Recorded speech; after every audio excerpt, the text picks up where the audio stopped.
We've got an oat crop being sowed here with a disc planter. This is no-kill oats into pasture crop wheat stubble. The paddock's been pasture crop for 2 years, and now in its 3rd year we're switching back to no-kill to give it a break from herbicide and try and recruit some more grass. You can see the tractor travelling along a bit quite quickly. It's sowing oats into red grass and some other weeds. This is no-kill oats.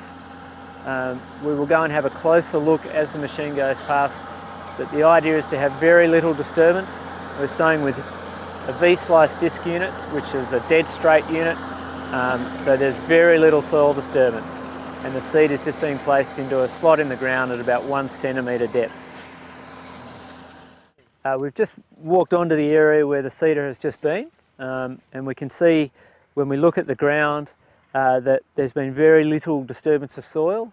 It's very hard to see where the seed has been. There's a slot here and a slot here which has placed the seed, and there's been no soil throw, which is one of the major advantages of no-kill cropping. By not having any soil disturbance, or just a minute amount of soil disturbance, we are not exposing weed seeds to sunlight, and we're not creating a niche for weeds to germinate. We're only creating a niche for our desirable annual plant to germinate, and that gives it the best possible chance of success it can hope for. One of the major advantages of the no-kill cropping system is that we maintain full ground cover all the time. And the reason that we're aiming to do that is so that we create the conditions to recruit more of this grass. We're aiming for more and more grass in the system. 2 years ago, this paddock was sown a pasture crop cereal rye, and we used a tine. When we finished sowing that paddock, the soil disturbance, you could barely see full ground cover. Now that we're sowing a crop with a disc, we can see full ground cover and virtually no soil disturbance at all. One of the advantages of sowing with a disc machine is the efficiency that we receive.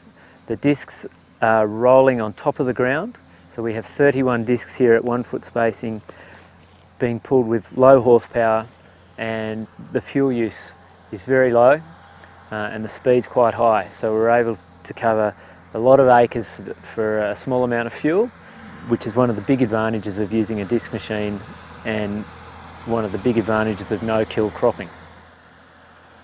You can see as you look at the machine, there's very little soil being thrown around, a little bit of dust, conditions are dry, but the overall objective is for cost-effective seed placement with minimal soil disturbance.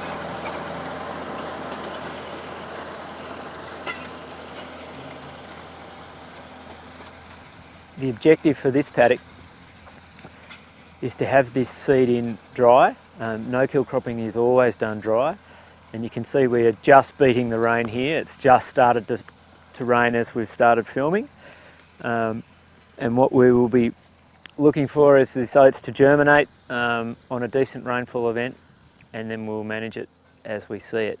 But one of the important criteria for no-kill cropping is sowing dry and waiting for rain, and that gives our oat seed an equal start with anything else that germinates on this rain. In no-kill, we're not using any herbicides or any pesticides or no fertiliser, so we need to give our seed the best chance it can possibly have to compete with everything else that's going to grow. Our objective with our oats crop in this paddock is to add another layer, is to increase our forage and grazing production from this paddock. It'll enable us, or an oat crop in here will enable us to balance the other things that are in this paddock, so we will have an additional grazing that we wouldn't normally have. The green, desirable leaf of an oat plant can be balanced by cattle or sheep when they're eating this weed and also the dry grass. So we can utilise some of the weed and some of the dry grass better than we would if we didn't have the oats in here. So we're getting an overall dry matter increase, we're getting an overall production increase, and if the season really goes our way, we have the possibility of a grain harvest as well.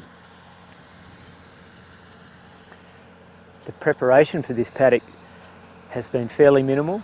The number one priority was to graze it correctly. This paddock has only been grazed once this summer, and that was a few days ago. So really we're following the cattle with the cedar, and we won't come back onto this paddock until this oat plant is established and in a position to be grazed. And we'll just make judgments on that depending on how the season goes.